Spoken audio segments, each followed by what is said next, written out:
इस कहानी को थोड़ा ध्यान से सुनिएगा, क्योंकि ये कहानी आपकी जिंदगी बदलने वाली है।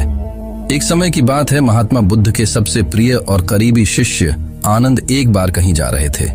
तभी रास्ते में उन्होंने देखा कि एक अधेड़ उम्र का व्यक्ति एक चट्टान के ऊपर बैठकर रो रहा है। यह देखकर आनंद वहीं रुक गए और उस व्यक्ति के पास जाकर उसके दुखी होने का कारण पूछा।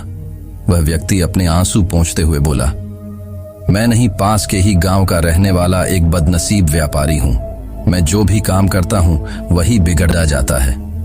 व्यापार के चक्कर में मैंने अपनी माँ और पत्नी के गहने गंवा दिए, अपने परिवार को खो दिया और यहाँ तक कि अब तो मेरा घर और खेत भी गिरवी है। मुझे तो लगता है कि मेरी किस्मत ही खराब है। उस व्यक्ति की बात सुनकर आनंद बोले, तुमसे किसने कहा कि तुम्हारी किस्मत खराब है? जरा मैं भी तो जानूं कि तुम्हारी किस्मत में क्या खराबी है। व्यक्ति बोला, पहले मैं खेती करता था, लेकिन हर साल उसमें घाटा होता था। कभी सूखा पड़ जाता, तो कभी ज्यादा बारिश से फसल खराब हो जाए, कभी आवारा पशु फसल को नुकसान पहुंचाते, तो कभी कीड़े मकोड़े और बीमारियां फसल को बर्बाद कर देते हैं। खेती से मेरे परिवार का गुजारा ठीक से नहीं चल पा रहा था, जिससे परेशान होकर मैंने खेती करना छोड़ दिया और व्यापार करने का निश्चय किया। मैंने पत्नी के गहने बेचकर अपना व्यापार शुरू किया, लेकिन मेरा व्यापार नहीं चला।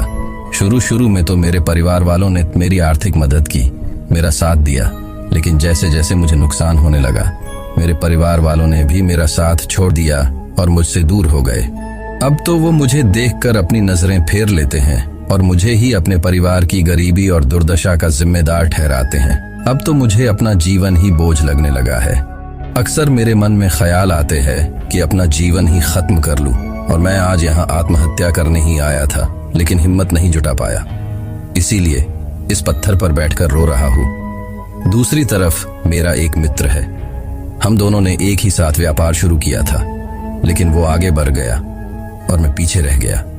मेरी इस असफलता की वजह से वो हर समय मुझे नीचा दिखाने का प्रयत्न करता रहता है, और वे अक्सर मेरे घर आकर अपनी सफलता की बातें करता है।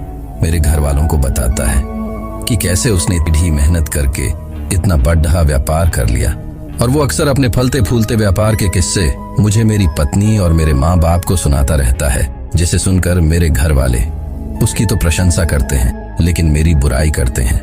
मुझे नाकारा और कम दिमाग का कहते हैं। मेरी पत्नी और माँ मुझे बात बात पर ताने मारती है, जिससे मुझे बहुत दुख पहुंचता है, और कई बार खुद की नाकामयाबी पर क्रोध भी आता है। लेकिन मुझे समझ नहीं आ रहा कि मैं क्या करूं। ये सुन भिक्षु आनंद ने पूछा, तुम्हें किस बात का दुख होता है, अपने असफल होने का या फिर मित्र के सफल होने का? सवाल सुनकर वह व्यक्ति एक पल के लिए सोच में फिर बोला, अगर सच कहूं तो मुझे अपने असफल होने का उतना दुख नहीं होता जितना कि मित्र के सफल होने का होता है।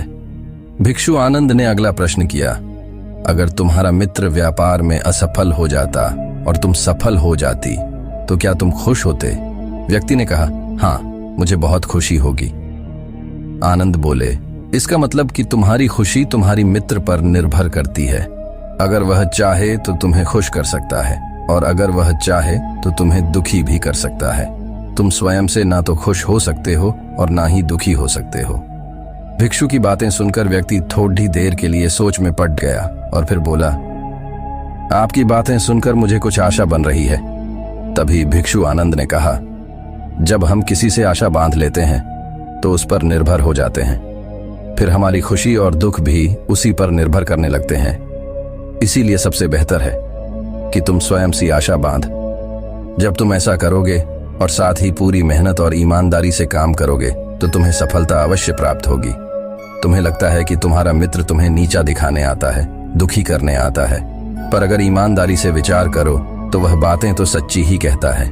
वह अपने संघर्ष और अनुभव की बातें बताता है। तुम उन बातों से बहुत कुछ सीख सकते हो। तुम्हें तो इसके लिए उसका धन्यवाद करना चाहिए कि तुम्हें घर बैठे इतने सारे अनुभव मिल रहे हैं। तुम अनुभवों का लाभ उठाओ, नई शुरुआत करो, ईमानदारी से कर्म करते जाओ, हार मत मानो, एक दिन तुम्हें सफलता जरूर मिलेगी।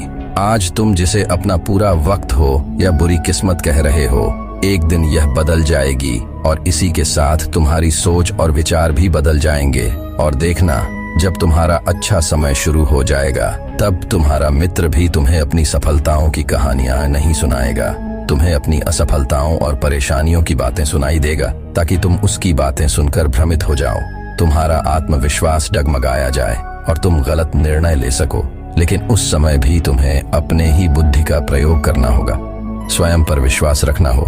जिस प्रकार तुम्हारा मित्र आज तुम्हें दुखी करने आता है, वैसे ही वह उस समय भी तुम्हें दुखी करने आएगा, क्योंकि जिस तरह उसे दुखी देखकर तुम्हें मजा आता है, ठीक उसी तरह उसे भी तुम्हें दुखी देखने में उतना ही मजा आता है।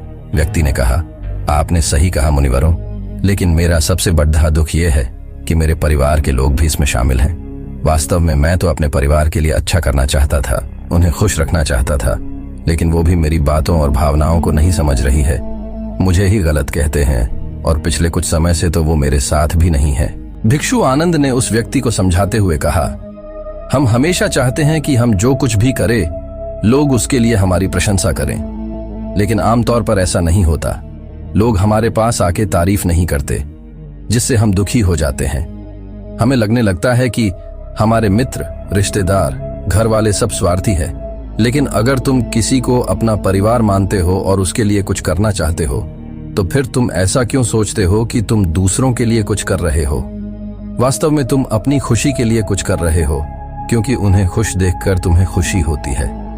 अगर ऐसा करते समय तो मानकर चलते हो कि तुम दूसरों के लिए कुछ कर रहे हो तो तुम दुखी रहोगे, लेकिन अगर तुम्हें लगता है कि तुम स्वयं के लिए कर रहे हो तो तुम खुश रहोगे, क्योंकि जब हम स्वयं के लिए कुछ करते हैं या करना चाहते हैं तो हमें इसके लिए सांत्वना की जरूरत नहीं पड़ती।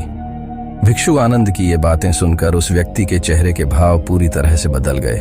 उसने कहा, आप सही कह रहे हैं। मैं समझ गया कि अब तक मेरी किस्मत इसीलिए खराब थी क्योंकि वह दूसरों के हाथों में थी, लेकिन अब से मैं अपनी किस्मत को अपने हाथों में रखूंगा। फिर से प्रयत्न करूंगा, पूरी लगन और ईमानदारी से काम करूंगा और जब तक सफलता नहीं मिल जाती है चैन से नहीं बैठूंगा।